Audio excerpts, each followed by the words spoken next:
في الشغل 15 يوم. طب يعني ينفع ايه يعني؟ يعني انا جوزي طردني، اروح فين طيب؟ بيتك اولى، ما هتتصالحوا، لما يجي محمد هبعتهولك اخليه يصلحكم ويردكوا على بعض. يعني انا جايه لك يا ناهي ان اقول لك نقعد يومين تعملي فيا كده؟ والله يا طنط انت عارفه مش هينفع بقى، انت عارفه الاولاد.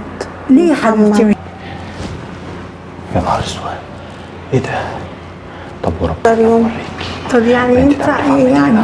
يعني انا جوزي طردني، اروح فين طيب؟ بيتك اولى، ما هتتصالحوا، لما يجي محمد. يعني يا ابني لازم نعمل كده؟ يعني نخرب بيتك يا ابني؟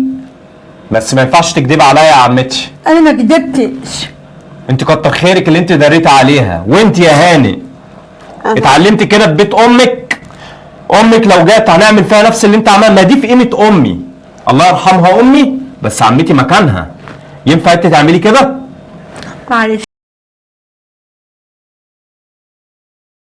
لا ما ينفعش. عينك في عيني كده، بتكدبي ليه؟ انا ما كتبتش يا محمد. امال انا قلت لها بيتك اولى وكده، انا ما قلتش حاجه، ما انا مش قصدي اقول لها حاجه تضايقك او تضايقها.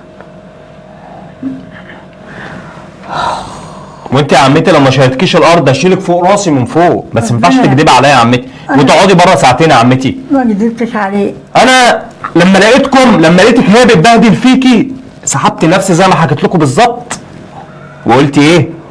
نشوف انت هتعملي ايه، هتمشي ولا هتقعدي؟ لقيتك انت بتقولي لي انا لسه جاي. ينفع يا عمتي؟ عشان ما اخربش البيت.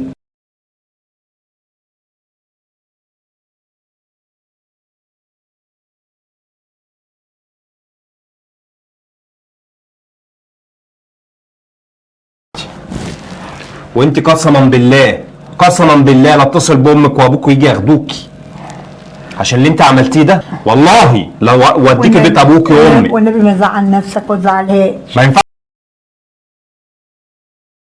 ده درس يا محمد، انا اتعلمت. درس ايه؟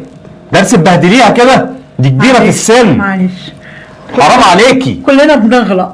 معلش يا محمد، معلش يا محمد، هي مش وحشه برضك، هي انسانه كويسه برضك. واللي عملته ده ايه؟ اهو بقى خافت عليا وخافت على بيتي درس يا بنتي منه اتعلمتيه.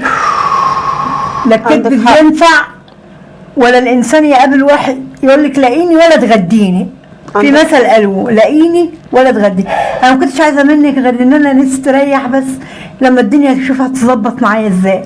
اللي ما شيطرش الارض هشيلها فوق راسي. معلش تعالي يا عمتي يلا خشي، يلا خشي وبصي تبقى تحت رجليها. حاضر.